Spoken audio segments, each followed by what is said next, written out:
السلام عليكم ورحمة الله وبركاته. إن الحمد لله نحمده ونستعينه ونستغفره ونؤمن به ونتوكل عليه ونعوذ بالله من شرور أنفسنا ومن سيئات أعمالنا. من يهده الله فلا مضل له ومن يضلله فلا هادي له. ونشهد أن لا إله إلا الله وحده لا شريك له. ونشهد أن سيدنا وسندنا وحبيبنا وأولانا ومولانا محمدا عبده ورسوله أرسله بالحق بشيرا ونذيرا وداعيا إلى الله بإذنه وسراجا وقمرا منيرا. فقد قال الله تبارك وتعالى في كلامه المجيد والفرقانه الحميد: فأعوذ بالله من الشيطان الرجيم. بسم الله الرحمن الرحيم. والذين لا يدعون مع الله إلها آخر ولا يقتلون النفس التي حرم الله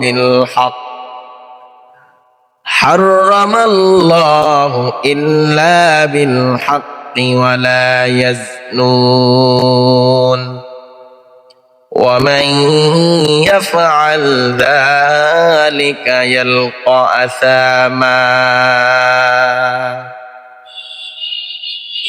وقال النبي صلى الله عليه وسلم عن أبي موسى الأشعري عن رسول الله صلى الله عليه وسلم قال: إن الله لا يطلع في ليلة النصف من شعبان فيغفر لجميع خلقه إلا لمشرك أو مشاحن، أو كما قال عليه الصلاة والسلام. سبحانك لا علم لنا إلا ما علمتنا إنك أنت العليم الحكيم. رب اشرح لي صدري ويسر لي أمري واحلل عقدة من لساني يفقه قولي.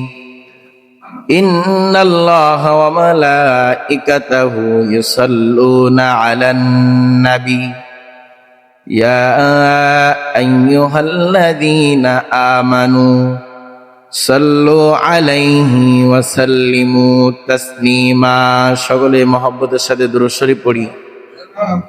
اللهم صل على محمد وعلى آل محمد كما صليت على إبراهيم وعلى آل إبراهيم إنك حميد مجيد. اللهم بارك على محمد وعلى آل محمد كما باركت على إبراهيم وعلى آل إبراهيم إنك حميد مجيد.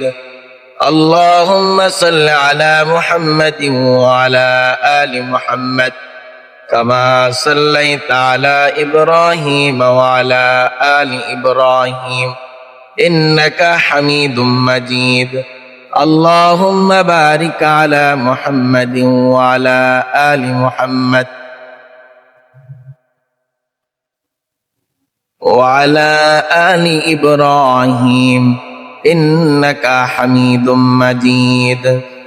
رب صل وسلم دائما أبدا على حبيبك خير خلق كلهم بلغ العلا بكماله كشف الدجى بجماله حسنت جميع خصاله صلوا عليه وآله بلغ العلا بكماله كشف الدجى بجماله حسنت جميع خصاله صلوا عليه وآله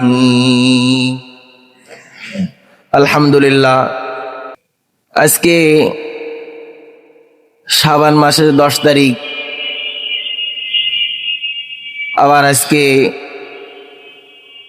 জানুয়ারির 30 তারিখ, অর্থাৎ আমাদের সামনে শাবান মাস, নিসফে শাবান, অর্থাৎ শাবানের ইবাদত বন্দিগির দিন আমাদের সামনে আসতেছে কয়েকদিন পরেই।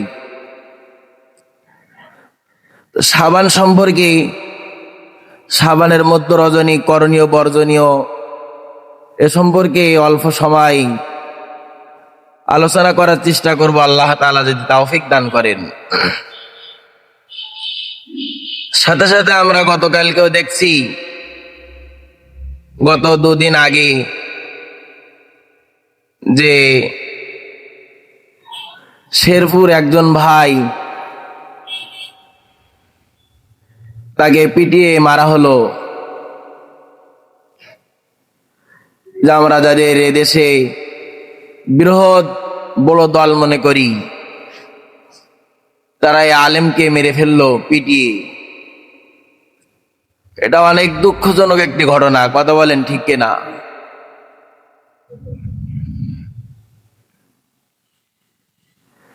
ভোটের আগে এমনটা হতে পারে, আপনি একটি দল করেন, আমি একটি দল করি, আপনার পছন্দ অন্যরকম, আমার পছন্দ আর এক রকম হতে পারে। তাই করে একজন মানুষকে হত্যা করা, তো এটা ইসলাম এবং এদেশের সংবিধানে তো এটা লেখা নেই, আছে নাকি? কথা বলে। আপনার পছন্দ হয় না, আপনি সেটা করেননি, ভালো কথা। আপনার যদি আর একজনের সাথে ঝগড়া বিবাদ লাগে, এটা ভালো কথা। কিন্তু এদেশে তো প্রশাসন আছে, তাদের মাধ্যমে তো বিচার কাটতে হবে। কেন আমরা আইন হাতে তুলে নিয়ে আমরা কেন আর একজন ভাইয়ের উপর এভাবে ঝাঁপিয়ে তাকে কেন আমরা শহীদ করব? এখান থেকে ইঙ্গিত ইশারা করে দেখা যায়, বোঝা যায় যে আল্লাহ না করুক যদি ইসলাম বিরোধী দল আবারও ক্ষমতা আসে, তাহলে ইতিপূর্বে 5 আগস্টের আগে যে স্বৈরাচার ছিল, আবারও তেমনই ভাব শুরু হবে এদেশে, কথা বলেন। এজন্য এখন মানুষ যদি বুঝতে না শিখে, এখন মানুষ যদি চেষ্টাকে, সময়কে কাজে না লাগায়, তাহলে আবারও আমাদের সামনে বিপদ আসবে, এতে কোনো সন্দেহ নেই। এজন্য এখন সময় কাজে লাগানোর দিন। এ সময় আমরা খুব চেষ্টা মেহনত করি, সাথে সাথে দোয়া করতে থাকি। গত কয়েকদিন আগে সাতক্ষীরা ইমাম সম্মেলন হয়েছিল সরকারিভাবে। এখানে দেখি সাতক্ষীরায় 7টা উপজেলা থেকে 700 মতো ইমাম খতিবদের ডাকা হয়েছিল। ওখানে আমাদের যে ঘোষণা দেওয়ার কথা বলছে, চিঠি আমাদের কাছে কাগজ দেওয়া হয়েছে, এটা আমি ইনশাল্লাহ শেষের দিকে পড়ে আপনাদের শোনাবো। এর মধ্যে বলা হয়েছে যে আপনারা হা ভোট দিবেন, না দিবেন না। হা ভোট যদি এখন আপনি আমি না দেই, এর মধ্যে যে কথাগুলো লেখা আছে, এগুলোর পক্ষে যদি হ্যাঁ ভোট দিয়ে যদি এগুলো জয় না করি, তাহলে আবারও ওই স্বৈরাচার আমাদের মাঝে এসে যাবে। এখন কি আমরা চাই যে আবারও স্বৈরাচার আমাদের মাঝে আসুক? আবারও খুনি, ওই খুনির মতো আবারও খুনি এদেশে আসুক, কান এটা বলেন। এই বাংলার জমিনে খুনি আমরা দেখছি, সামনে আর খুনি আমরা দেখতে চাই না, কথা বলেন। এই বাংলার জমিনে আমরা ফিরাউনের মতো শাসন দেখছি, সামনে এরকম ফিরাউনের শাসন আমরা দেখতে চাই না। ফিরাউনের মতো শাসন,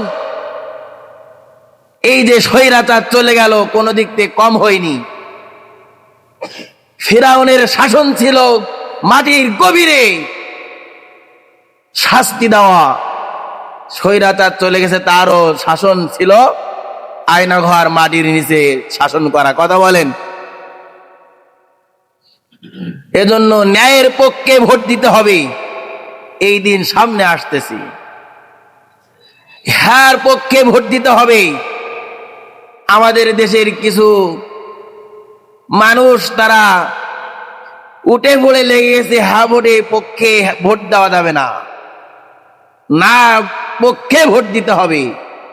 সাবধান হয়ে যায়, যদি আবার এই না ভোটে যদি তারা বিজয় অর্জন করে, বিশ্বাস করেন আবার ওই রকম রাতের অন্ধকারে বাড়িতে থাকা আর ঘটবে না। এখন আমরা কি চাই রাতে বাড়িতে থাকতে, না রাতে বাড়িতে না থাকতে চাই, কথা বলেন। যদি আমাদের রাতে বাড়িতে থাকতে হয়, তাহলে হ্যাঁ ভোটের পক্ষে আমাদের ভোট দিতে হবে।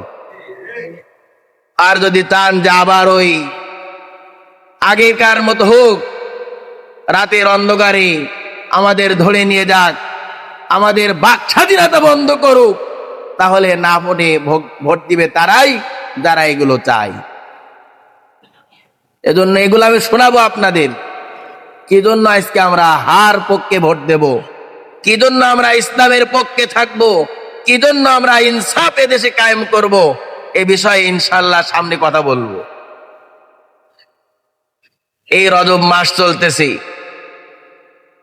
এই রজব মাসে আপনার আমার কিছু করণীয় আছে, যেটা আপনার আমার নবী সরারে দো আলম বিশ্ব নবী রসুল আরবি সাল্লাল্লাহু আলাইহি ওয়াসাল্লাম আপনার আমার শিক্ষা দিয়েছেন যে রজব মাস ইবাদত বন্দি করতে হবে, হেলাই খেলাই নষ্ট করা যাবে না, সময়কে কাজে লাগাতে হবে। নিসফে শাবান এই রাতে ইবাদত বন্দি করতে হবে এবং তারপরের দিন রোজা রাখতে হবে। এটা হাদিসে আল্লাহ রসুল সাল্লাল্লাহু আলাইহি ওয়াসাল্লাম আমাদের শিক্ষা দিয়েছেন, এটা আমাদের করতে হবে। এই রাতে আমরা আমাদের মধ্যে কিছুর মানুষ, আমাদের ভিতরে কিছু মানুষ তারা ক্ষমা পাবে না। এই রহমতপূর্ণ রাত, সুযোগপূর্ণ রাত, এই রাতেও কিছু মানুষ আমাদের মধ্যে ক্ষমা পাবে না, তাদের কথাও বলবো আজকে ইনশাআল্লাহ, যে কারা ক্ষমা পাবে না, কারা ক্ষমা পাবে, এ সম্পর্কে ইনশাআল্লাহ বলার চেষ্টা করব। শবে বরাতের রাতে যাদের ক্ষমা করা হয় না তারা কারা? তারা হলেন প্রথম নাম্বার হলো মুশরিক, যারা আল্লাহ তাআলার সঙ্গে শিরিক করে, তাদেরকে আল্লাহ তাআলা এই রাতেও ক্ষমা করবে না। বড় শিরিক হতে পারে, ছোট শিরিক হতে পারে, যে আজকে আমি যদি ইসলামের বিপক্ষে ভোট দেই তাহলে আমার কার্ড বন্ধ হয়ে যাবে, এটা হলো শিরিক করা হলো আল্লাহ তাআলার সঙ্গে। ওই কার্ড আপনার আমার খাওয়ানোর মালিক না, আপনার আমার সৃষ্টি যিনি করছেন তিনি আপনার আমার রিজিক দাতা, কথা বলেন ঠিক কিনা? কার্ড দিয়ে মানুষকে ইসলাম থেকে দূরে সরাবো, আমরা যদি ওই কার্ডের লোভে পড়ি যে কার্ড না হলে আমার খাওয়া হবে না, খাওয়ানোর মালিক কার্ড না, খাওয়ানোর মালিক আল্লাহ, কথা বলেন। এজন্য কার্ডের ভরসা করা যাবে না। আমার যতই কার্ড হোক না কেন, সেদিকে আমার কোনো খেয়াল থাকবে না। আল্লাহ রসুল সাল্লাল্লাহু আলাইহি ওয়াসাল্লাম গত সপ্তাহে নতুবা তার আগের সপ্তাহে বলতেছিলাম, ওনাকে অনেক কিছু দিয়ে উপহার দেওয়ার কথা বলছিল কাফের বেঈমান বেদরমিরা, যে আপনি ইসলাম প্রচার বন্ধ করে দেন, আপনারা যা কিছু দরকার আমরা সব দেব। আল্লাহ রসুলকে বন্ধ করেছিল নাকি, কথা বলেন? আমরাও বন্ধ করব না, আমরা কার্ডের আশা চাই না, আমাদের না খেয়ে আমরা মরতে রাজি, ইসলাম ছাড়তে রাজি না। কথা বলেন ঠিক কিনা? আমরা না খেয়ে মরতে রাজি, আমরা ইসলাম ছাড়বো না। তো যে কথা বলতেছিলাম, যারা আল্লাহ তাআলার সঙ্গে শিরিক করে, আল্লাহ তাআলা এই সামনের রাতে, শাবানের 15 তারিখের রাতে আল্লাহ তাআলা তাদের ক্ষমা করবে না। এজন্য আমরা সাবধান হই। ওই রাতে কিন্তু আমাদের অনেক বড় বড় উপহার দিয়ে, বড় বড় আমাদের কথা দিয়ে তারা আমাদের থেকে প্রতিশ্রুতি নিয়ে যাবে। আমরা তাদের কথা অনুযায়ী সায় দেব না, তাদের বিপক্ষে সায় দেব? কথা বলেন। আমরা কোনোভাবেই ইসলামের বিপক্ষে যাব না। তো প্রথম নম্বর, যারা আল্লাহ তাআলা যাদের মাফ করবে না, তারা হলো আল্লাহ তাআলার সঙ্গে শিরককারী। 2 নম্বর হলো হিংসুক, হিংসা পোষণকারীকে আল্লাহ তাআলা মাফ করবে না। 3 নম্বর হলো অহংকার, যে অহংকার করে আল্লাহ তাআলা তাকে মাফ করবে না। অহংকার হলো, আজকে সকালে হাদিস পড়তেছিলাম, অহংকার বলা হয়, সাহাবায়ে কেরাম আল্লাহ রসুলকে জিজ্ঞাসা করলেন, আল্লাহ রসুল, ভালো কাপড় পরা, ভালো জুতা পরিধান করা, এটা কি অহংকার নাকি? আল্লাহ রসুল সাল্লাল্লাহু আলাইহি ওয়াসাল্লাম বললেন যে না, এটা অহংকার না। আল্লাহ তাআলা সুন্দর, আল্লাহ তাআলা সুন্দরকে আল্লাহ তাআলা ভালোবাসেন। সাহাবায়ে কেরাম জিজ্ঞাসা করলেন, আল্লাহ রসুল, তাহলে অহংকার কি? আল্লাহ রসুল সাল্লাল্লাহু আলাইহি ওয়াসাল্লাম বললেন যে সত্যকে অস্বীকার করা, সত্যকে অস্বীকার করা, এটাই হলো অহংকার। এখন আপনার আমার সামনে ইসলাম থেকে সত্য জিনিস আর আছে নাকি? কথা বলেন। এটাকে যদি আমরা পরিহার করি, এটাই হবে আপনার আমার অহংকার করা। ইবলিস আল্লাহ তাআলার দুশমন, শুধুমাত্র আল্লাহ তাআলার একটা হুকুম না মানার কারণে অহংকার করেছিল আল্লাহ তাআলার সঙ্গে। আল্লাহ তাআলা বলছিল, ফাসাজাদু, তোমরা সিজদা করো, ইল্লা ইবলিস, ইবলিস কিন্তু আল্লাহ তাআলার এই কথা মানে সিজদা করেনি, অহংকার করেছিল, আল্লাহ তাআলার হুকুমকে প্রাধান্য দেয়নি। ঠিক তদ্রূপ ভাবে ইসলাম আপনার আমার সামনে স্পষ্ট। ইসলামের পক্ষে যদি না থাকে, তাহলে বুঝতে হবে আপনি আমি অহংকার করতেছি। ইসলামকে বাদ দিয়ে কোনোভাবেই শান্তি পাওয়া যায়নি, যাবে না। ইসলামকে বাদ দিয়ে কেউ আল্লাহ তাআলার নৈকট্য অর্জন করতে পারে না। এখন যদি আপনি আমি আল্লাহ তাআলার সঙ্গে অহংকার করি, আপনার আমার ঠিকানা হবে কোথায়? সবাই বলেন, জাহান্নামে। সমাজে যদি বুদ্ধিমান লোক আমরা হয়ে থাকি, তাহলে ইসলামকে আমরা কোনোদিন প্রত্যাখ্যান করব না। ইসলামকে আমার জীবনে আমি বাস্তবায়িত করার চেষ্টা করব। আমার পরিবারের সকলেই যেন ইসলাম মোতাবেক চলে, এটা আমরা চেষ্টা করব। ইসলামকে বাদ দিয়ে যদি আপনি আমি চলাফেরা করি, সত্যকে যদি প্রত্যাখ্যান করি, এটাই হবে অহংকারের মূল সংজ্ঞা। আল্লাহ তাআলার সঙ্গে অহংকার করে পৃথিবীর শুরু থেকে শেষ পর্যন্ত কেউ আল্লাহ তাআলার জান্নাতে যেতে পারবে না অহংকার করে। আপনি আমিও পারবো না। এজন্য বলি, উপস্থিত যারা আমরা আছি, কোনোভাবেই যেন আমার থেকে অহংকার যেন এটা প্রকাশ না পায়, এজন্য সদা সর্বদা সজাগ থাকতে হবে। সত্যকে আপনার আমার সামনে থেকে দূরে সরানোর চেষ্টা। এক ধরনের মানুষ আমাদের সমাজে আছে না নাই? কথা বলেন। ওনারা ঘুমাচ্ছে কেন? যারা ঘুমাচ্ছে তাদের ডেকে দেন।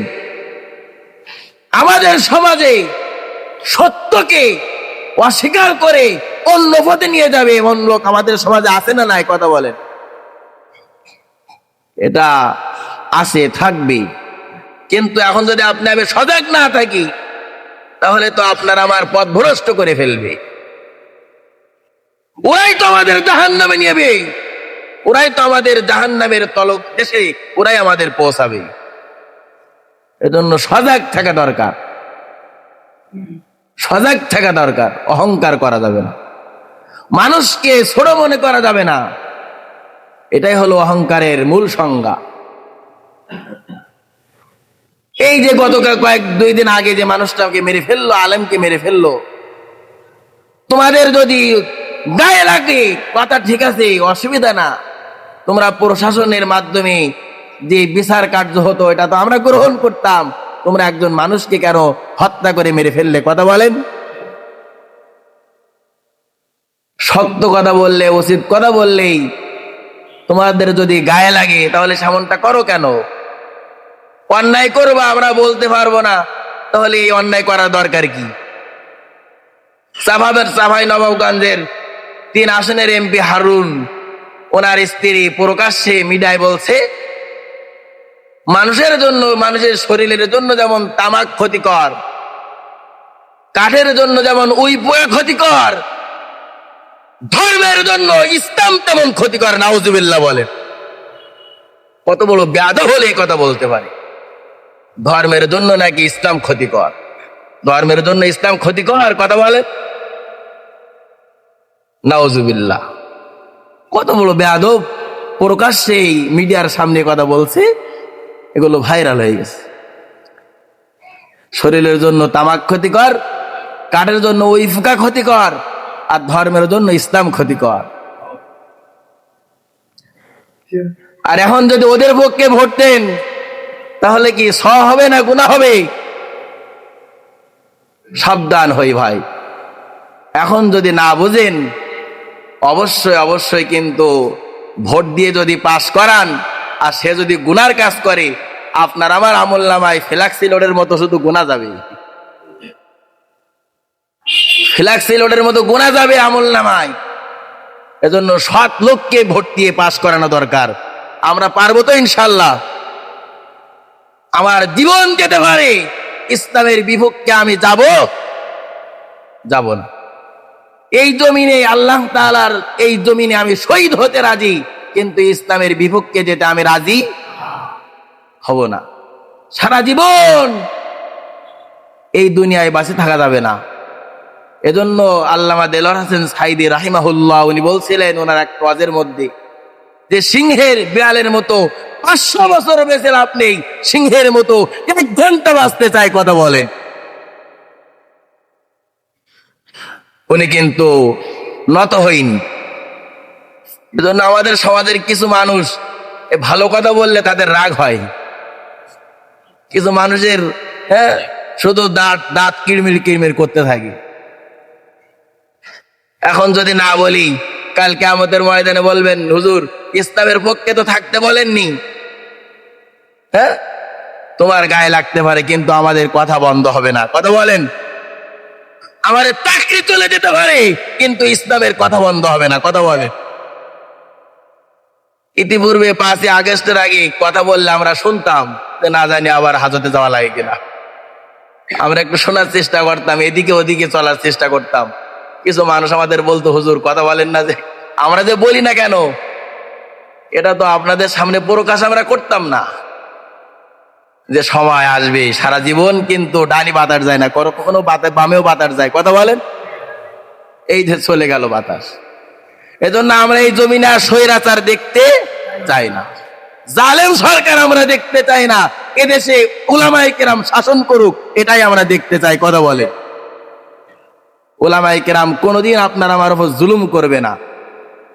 বিপক্ষে দল আমাদের মুহাদ্দিস আব্দুল খালেক সাহেব হুজুর, উনি যে কথা বলছেন ওনার সম্পদ অক্ষ করে দেশে, আমাদের সমাজের কিছু মানুষ নিয়ে ঠাট্টা বিদ্রুপ করতেছে, ঠাট্টা করতেছে যে সম্পদ নেই, দেবে কোথা থেকে? দুর্গ দেশে আমাদের গল্প করা দরকার কি? ওনার জেলখানার ঘটনা, এই যে পল্লী শ্রী এসে বলছিল যে আমি জেলখানায় যাওয়ার পরে আমার যারা ছাত্র আছে ওই জেলখানায় একটা অ্যাকাউন্ট আছে, ওখানে দিলে নাকি ওই যারা কারাবন্দী তারা পায়। তো ওনার নামে 2 থেকে 2.5 লক্ষ টাকা হয়েছিল। উনি আসার সময় দেখছে এত টাকা। তো উনি ওই টাকা কিসের জন্য দিয়েছিল? জেলখানায় যেগুলো খারাপ জিনিস হয়ে গেছে, বাথরুম ফ্যান গুলো ওগুলোর মেরামতের জন্য দিয়েছিল। উনি বলছিল নাকি কথা? অনেক মানুষ ছিলেন। এখন উনি একজন আলেম মানুষ, ওনার বিপক্ষে যদি আপনি ভোট দেন, একজন সৎ মানুষ থাকার পরেও যদি বিপক্ষে ভোট দেন, এর হিসাব আল্লাহ তাআলার দরবারে দেওয়া লাগবে না? ইসলামের বিপক্ষে যাওয়া যাবে না। আমার ভাই হতে পারে, আমার পিতা হতে পারে, আমার বন্ধু হতে পারে, আমার শ্বশুর হতে পারে, আমার আপনজন হতে পারে, তারপরেও আমি ইসলামের বিপক্ষে যাব। আমার আব্বা রাগ করে করুক, আমার শ্বশুর রাগ করে করুক, আমার আপনজন স্ত্রীও রাগ করে করুক, কিন্তু ইসলামের বিপক্ষে আমি যাব না। কি পারা যাবে তো? ইনশাআল্লাহ। সামনে দিন আসতেছে, আমরা হুঁশিয়ার হয়ে যাই। যে কথা বলতেছিলাম, যে এই যে হিংসুকরাও ওই দিন রাতে আল্লাহ তাআলার কাছে মাপ পাবে না, হিংসুরাও আল্লাহ তাআলার কাছে মাপ পাবে না। এই জন্য হিংসা করা যাবে না।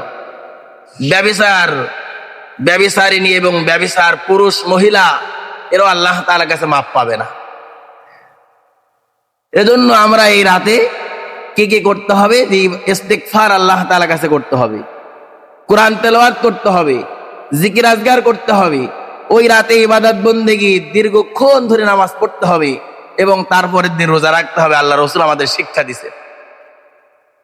এবং ওই দিনে হালুয়া রুটি বানানো নিয়ে ব্যস্ত থাকা যাবে না, ইবাদত থেকে যেন আমার সময় নষ্ট না হয়ে যায়, এদিকে খুব খেয়াল রাখতে হবে। এজন্য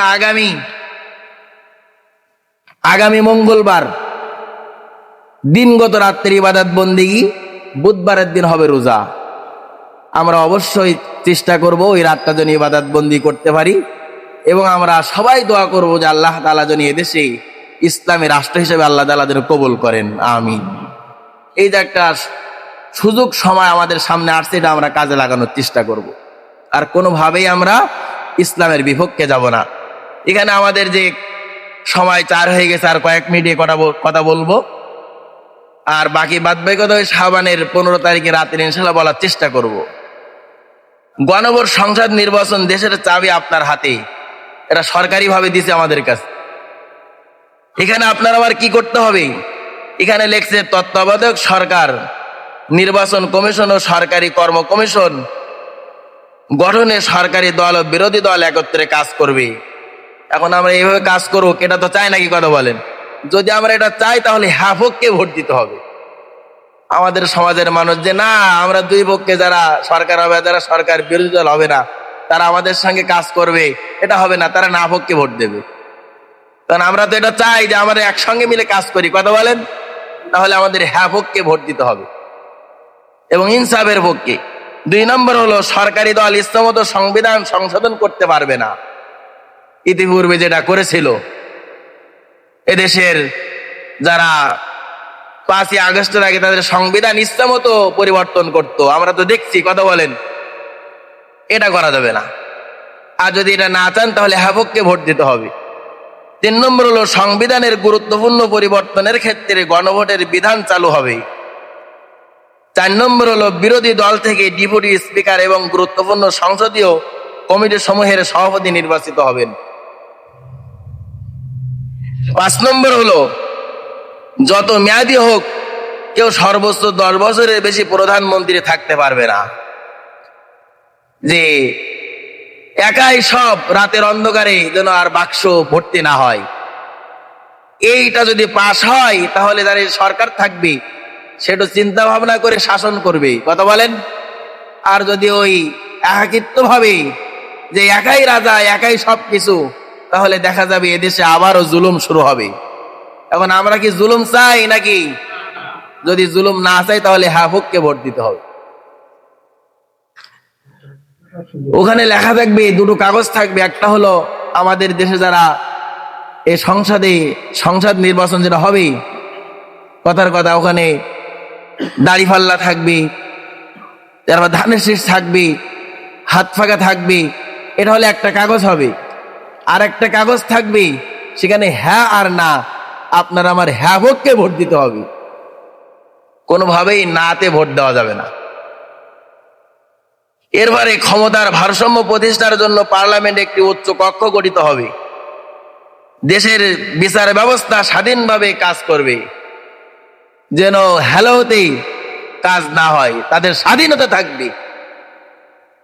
নিজের দলের লোক যখন জেলখানা যায় হ্যালো বললে ছাড় হয়, বিপক্ষে দলের লোক যখন জেলখানা যায় আর তখন হ্যালো বললে কাজ হয় না।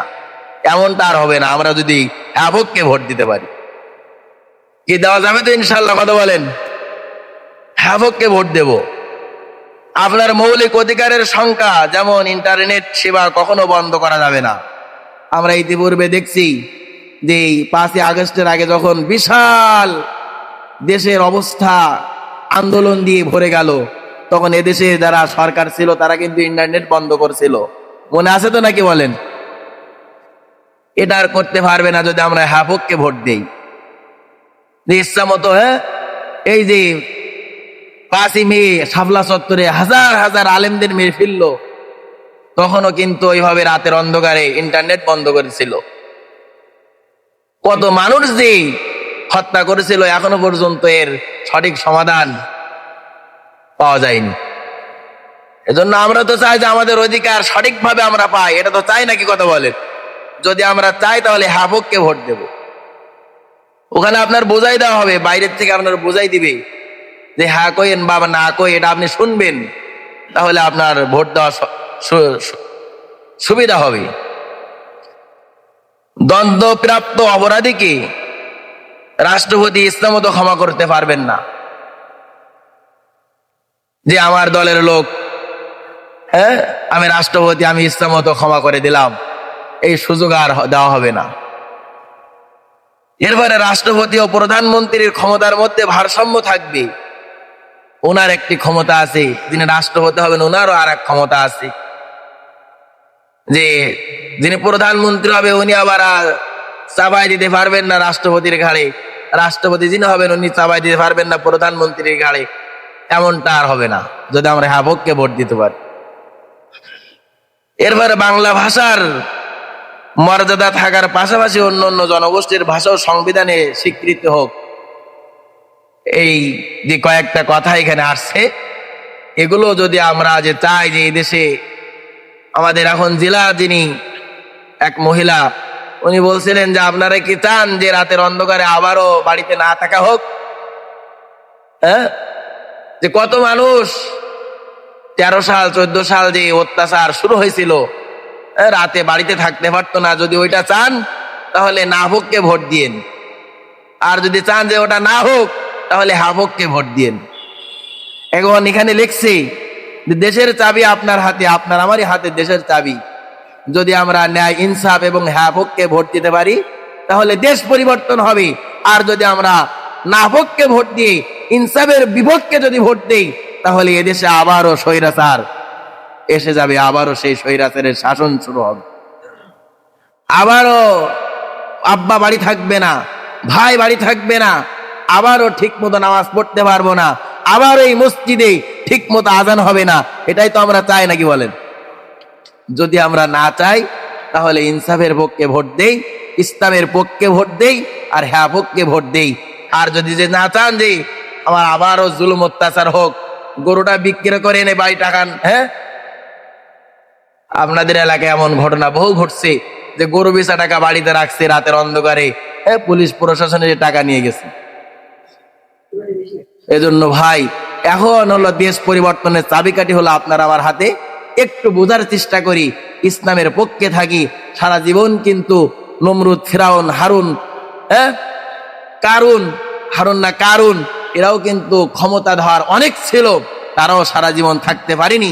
আপনি আমিও পারবো না। এজন্য সাবধান হয়ে যাই, হ্যাভককে ভোট দেই, ইনসাফ ইসলামের পক্ষে ভোট দিয়ে আমরা বিজয় করার চেষ্টা করি, মেহনত করি, দোয়া করি, সাথে সাথে যতটুকু আপনার আমার সামর্থ্য চেষ্টা করতে থাকি। আল্লাহ রব্বুল আলামিন আমাদের সকলকে সঠিক বুঝ দান করুন।